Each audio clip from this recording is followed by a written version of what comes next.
Welcome to Push Your Glasses Up. I'm Mikey. And I'm Reena, and hi. Hello.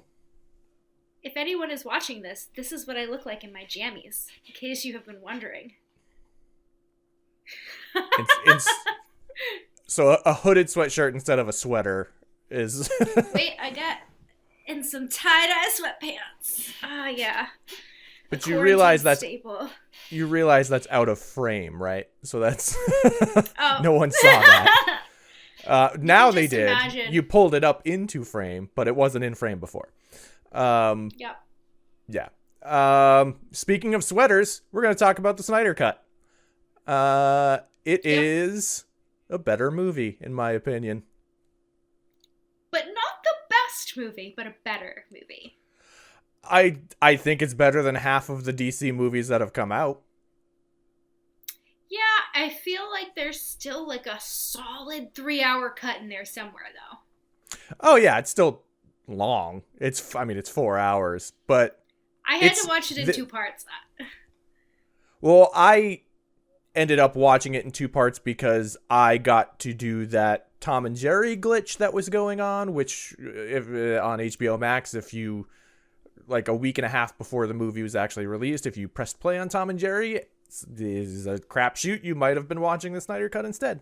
So I watched the first 2 hours of that, and then the app crashed, so I couldn't finish it off that night. So I just finished it off a different night with the final 2 hours. But even still, like Batman v Superman, the Ultimate Cut is the extended version of Batman v Superman, and that ends up being 3 hours long. This felt about as long because the pacing is, to me, a little bit better in this than that. So it felt about the same length in general as that, even though it is an hour longer. Because after I fell asleep, yeah. And then I had to watch the rest of it later. After I watched that first 2 hours of this version of the movie, I went back and watched the theatrical cut right after that. And then I went back and watched Batman v Superman. I didn't go back and watch Man of Steel because I've actually seen that plenty of times at this point, because I do actually hold that in fairly high regard comparatively to other movies in the DCEU. It's not my favorite movie in the DCEU, but it's like 4 out of 10 or 11, whatever, however many of these there are at this point. But yeah, like I just think this, disassociating the fact that these aren't necessarily my favorite versions of these characters, to the point that even like movie to movie, like Wonder Woman isn't even the same in her first solo movie as she is in this movie, or even Batman v Superman. Like, it's, even though it's played by the same actress, it's a kind of a different take on the character. This, with Man of Steel and Batman v Superman, I think works well as a trilogy. Despite the fact that like you have to disassociate it with everything else in this universe at this point. But yeah, that's kind of how I big picture have looked at this movie thus far. I mean, I stated it a couple times. The way that I went into this movie was, a man had a passion project that a lot of things were building up to, and he had to leave because of a family tragedy, and his wife as well, because she was involved in the film as a executive producer. And he got an opportunity to finish what he started and execute his vision. So when I took all the toxic fandom and all the bullshit we talk about DC out of it and just looked at it from that perspective, it helped me reframe things. So I didn't even think of it in context of Batman v Superman. I didn't think of it in context of even the original movie. I just looked at it as like, what was he trying to do in the first place? And I guess one of the biggest changes, we can just go right into it, we were talking about different characters, was how much better Cyborg was. And they did Ray Fisher dirty in that first one. For like, he had every reason to be upset, and like, he was the emotional core of the film. Yeah. Like, how did that get left out of the first one? Like, oh my god. And brilliant acting. When he's in the car and his dad doesn't show up to his football game and he starts to cry but doesn't like fully cry because he's just like overwhelmed in that moment. Yeah. Like, I felt that. I felt that. Yeah, he shines in this version of this movie. It's kind of a weird meta coincidence that in the theatrical cut, they kind of stripped the character of all of his humanity.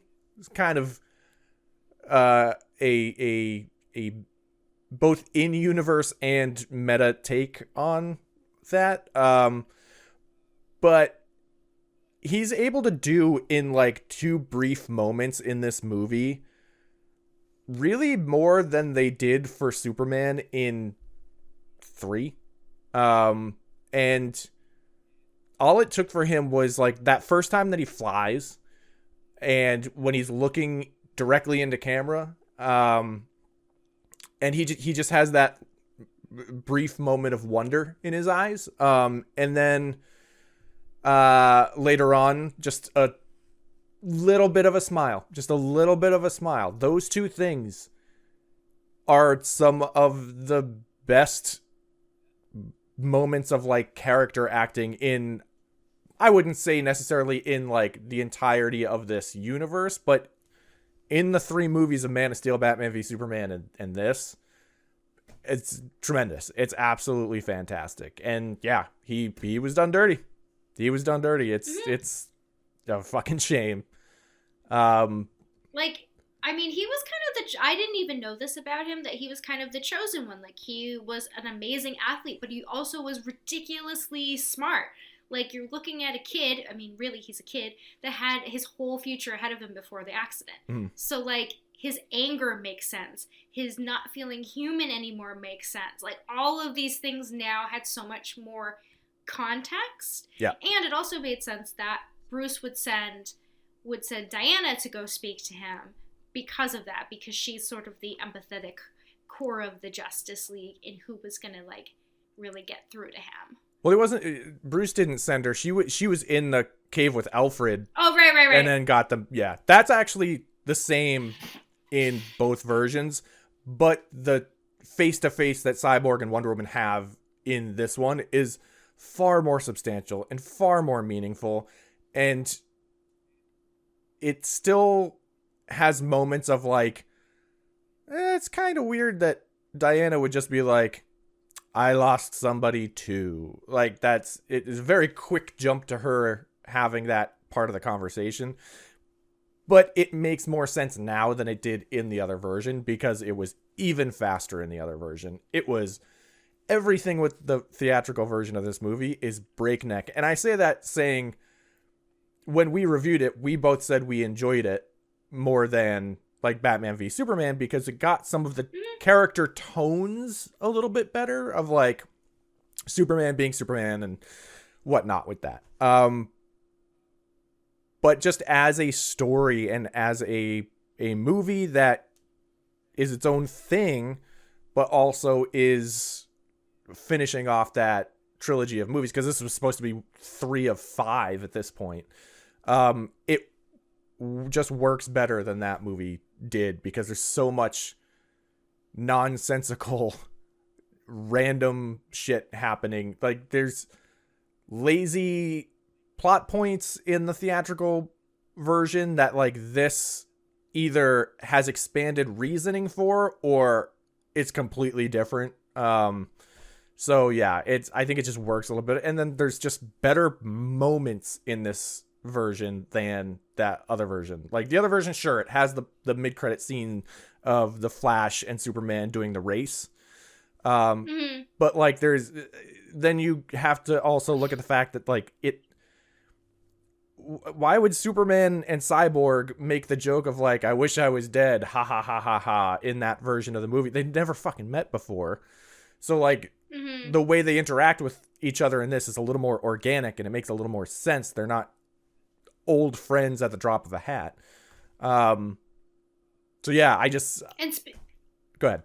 I was going to say, and speaking of Superman and changes, I don't remember this, and this might have been in the first one, but the reason for the mother boxes even waking up was the death of Superman. Yeah, that's it. Which makes so much more sense. Yeah, having watched the theatrical cut, if it's in there, I missed it. I just watched the theatrical cut, and I don't think it was in there. Well, that's the thing with that movie is everything goes so fast that it even could be, and it's just extremely missable. But it doesn't matter because that still plays as it's not in there. So, yeah, everything about this just wound up. It's it's a better thing. It's a better thing. And did we even see Darkseid really? He did not really have much of a role. It was mostly Steppenwolf. It was only Steppenwolf. But we knew that he was an agent of Darkseid. We knew that he was on behalf of Darkseid. We did. I don't think general audiences knew that. Okay. Because, like, the only things we had about that were in Batman v Superman, the Omega symbol. And because Batman v Superman, Lex is communicating with Steppenwolf. He's not communicating with anybody else. Yeah, I don't think there was really any connection besides like hinting for the people who already know about the stuff. Yeah. Really, there are only like two things in this movie where I was like, really, that did not need to be there. Was one, I felt like Anti-Life kind of got thrown in there. And like, you think they wouldn't remember the planet they left the freaking mother boxes on? Like, that just seemed really odd to me. To me, I don't think it's a thing. I totally feel that, but I also think it's less of the fact that they forgot. I think the Anti-Life equation is just something that they were like searching for, and then they lost that signal, kind of, which doesn't excuse the fact that it's easy to be on your side of like, how would they forget it? Like, I think it's a little too convoluted of a thing for that to actually work. So I'm with you. It kind of does play that way if you don't look at it with like a tiny little needle. That and the end, the fast forward, the addendum, I don't like. Nope. No, please, for the love of all things, holy Batman, stop trying to make Jared Leto's Joker work. Just stop. I had so much hope. It's not you remember even that. I was like, let's see how it is. Oh, when he was announced, do you remember I drew a picture like, I hope he looks like this. It didn't look like that. I was like, all right, let's hold out. Like, this could be cool. Like, he's a really good actor. Like, I like things that he's done. But, oh my god, that was, like, what the fuck were they even talking about? Well, like, that's the thing, is it's all nonsensical stuff that, like, this is clearly a scene that I think they wanted for the next movie, but that's never going to happen, so we just shoved it into this after they, like, filmed new stuff. And it makes it not work, because we're not going to get that conclusion to it. But on top of that, there's just things that, like, the reshoot stuff is very evident because Ben Affleck is no longer yoked out of his mind and the cowl doesn't fit his face. There's a point where he reacts to something that Leto says. He shifts his head and the mask doesn't move. He moves inside the mask. And it's like there's a way you can explain that away. It's in the future. Maybe he's like dealing with he's like malnourished a little bit because he's just a human living in this wasteland. Sure, you could say that, but also you're giving it too much credit. I also think that's just a way to excuse the fact that it was not working out all the time. And then also the scene with Martian Manhunter and Bruce, like, Ben Affleck looks great there, but he doesn't look yoked out of his mind like he did in the original version of this movie. So it's very like it's jarring. Yeah, it just didn't work, and it's like I know that they toned the Joker down so he's less like, I don't know, like a Juggalo gangster. Yeah. But like, or that. At the same at the same time, it just doesn't, like, he's not charismatic or funny or any of the things that make the Joker the Joker. And then also we go from the scene with Lex Luthor talking to should have ended with that. Should have left it with that. Here's his name, and you're like, oh my god, that's supposed to be like a reveal. And then we see 2 seconds later, now they're buddies. It's like, all right. And like clearly they couldn't get Jason Momoa back, so they used Amber Heard, and that was just weird because like she's very out of water. So like, what is she even gonna do? Was that turn of phrase on purpose for an aquatic character? Yes. Okay. Yes, it was. But again, but it's also funny too, because with the reshoots, apparently all of the Aquaman and Mera stuff was all shot again for the theatrical cut because she has a British accent in this, and she doesn't in the theatrical cut. All of the footage from this is only Snyder's stuff, so that means that she had the British accent in the original cut of this, didn't in the theatrical, and now does again in this. So it's but then she doesn't in Aquaman. So it's and she has completely different color hair. Yeah, I think that's partly also the color saturation in the movies, because Aquaman is extremely saturated and this is undersaturated. So yeah. But like, yeah, that was I just turned it off. I was like, I'm done. Like that just didn't need to be there. I'm like, all right, Peter Jackson, slow down with your endings here. I'm also just taught like the fucking reach around line. Oh yeah.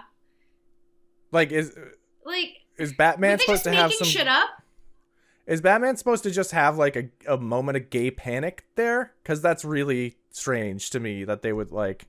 That's like a 13-year-old edgy line to throw in there, and it's completely unnecessary. But there's also like the scene where we first learn about Martian Manhunter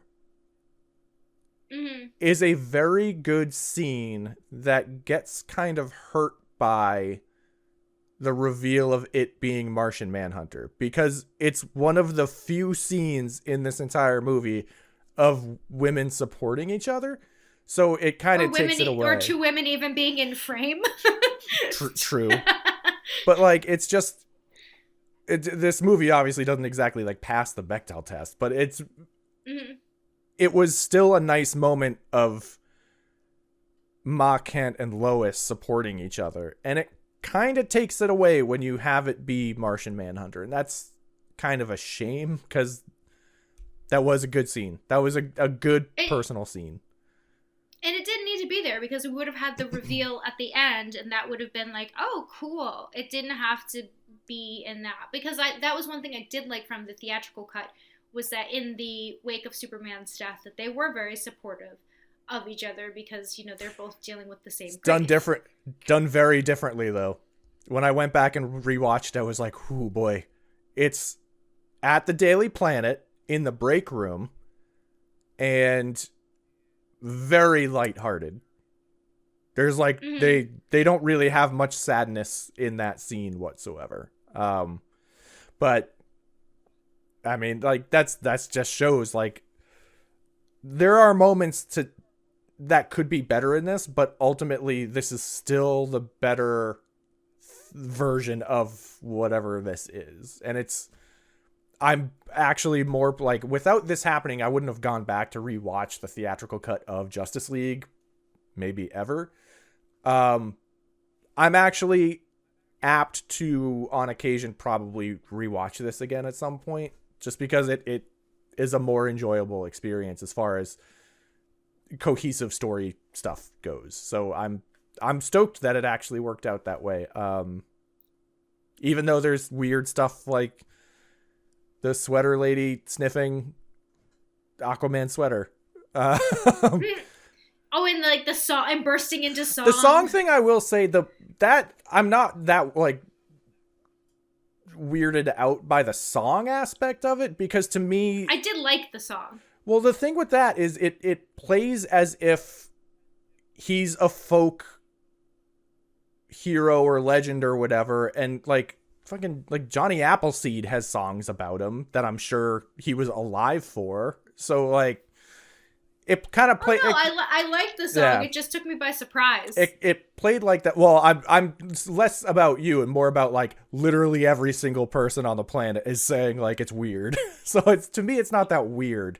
The weird part of it is that she's clearly horny for him and sniffs his sweater. That's, which I can't imagine smells very good. Well, he wasn't wearing it for very long. And so I know, but still, he's just gonna smell oceany. It's gonna be briny. There's nothing wrong with. What do you briny. think Aquaman? What do you think that Aquaman smells like? There's a difference. It smells like the ocean. There's a difference between the ocean and briny and low tide. If he smells like low tide, that's real bad. Well, thank God he came in on the king tide, or we have a whole different sweater scene. Yeah, but like that's the thing. It's just one of those things. Like he goes like port to port helping out these small fishing towns. Oh, he goes port to port helping out. Well, no, you didn't let me finish. He gets handed that clothes as he gets there. So he's only got it for like an hour while he's at the bar getting a thing of whiskey, and then he fucking leaves. So he's really only wearing it for an hour. But yeah, that's really the one moment where I was just like, weird 5 seconds there. In a other thing that didn't really bother me, but that 5 seconds. The other thing that I actually like really liked in this was Barry's big scene. With that was Iris, right? Or it's supposed to be, maybe? No, it is. I wasn't talking about the hot dog scene. I was talking about his scene later. Oh. The hot dog scene is fine. His big scene at the climax of the movie is what I'm talking about. When you mean running he's through monologuing time. to his father. Yeah. When he's monologuing to his father. It's... I mean, why? How did I not guess dad stuff? I don't know. But not even just that. It's just the fact that he is having the most straightforward superhero origin story moment in that moment. Like, he's beaten down and he needs to overcome the odds and does it. Like, that's what we get that in every superhero origin movie. And it was just done very, very well here.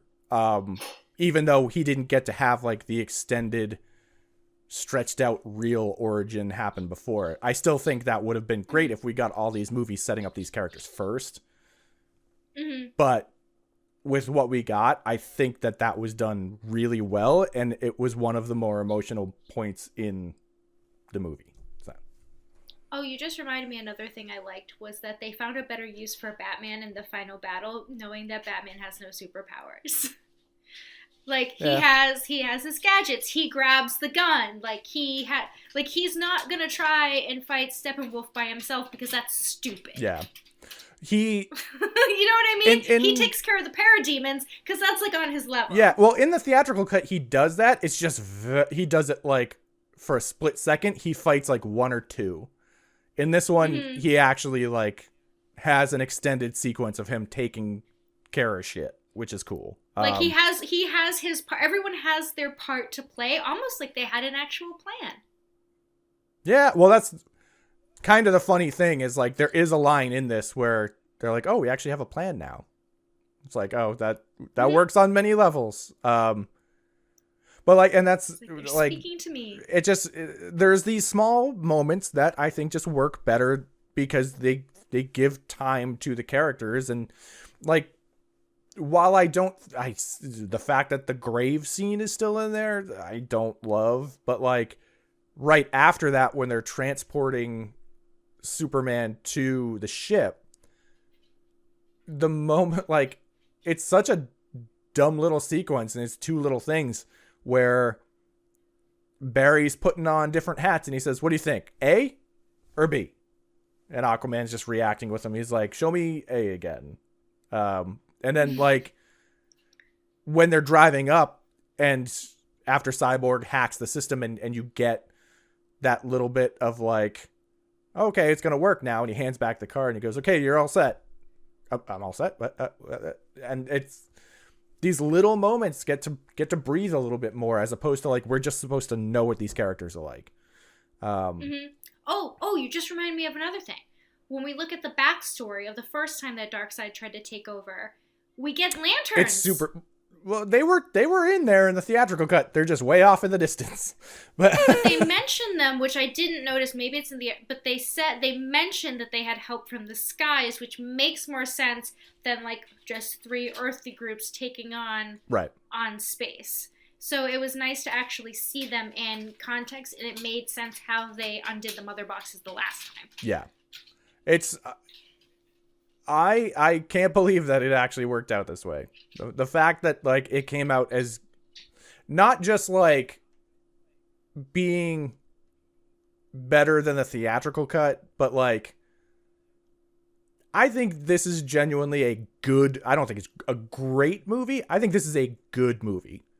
And leading up to it, I was hoping it would be, but also there was just so much time that had gone by where it's just like it can't be. It can't be that good of a movie because we already saw a version of this movie. And so it's relieving that it came out this way, and I'm glad a lot of people who were enthused about this in the good way got to have that happen. At the same time, you can't disassociate the bullshit that came with it. And I don't know. It's good that this happened, but also I don't know if it's necessarily good that this happened. Yeah, we don't need one for Suicide Squad. Let me fucking tell you. Please no. Please don't. Well, No. I responded to you about that. Like there's already an extended version of that movie. It exists already. There's no way that movie has like this kind of thing going on. So. No. Yeah. Give me James Gunn's. Like, give me the new one. Like, let's just ready for that. Ready for that. Ready for Weasel. Yep. But yeah, I think ready for King Shark. So ready for King Shark. Okay, your voice just broke my headphones. So I think we're gonna call it there. But we'll be back soon with Falcon and Winter Soldier stuff. So I think that'll be a good time because, spoiler alert, that first episode I thought was great. Amazing. Yeah, so we'll be back with that. And then also we just, a little before recording this, got a bunch of news from Disney about new release dates on stuff. And so I got to rearrange some calendar stuff. But we'll be back soon with that Falcon and Winter Soldier. Yes, we will. Until then, bye. Bye.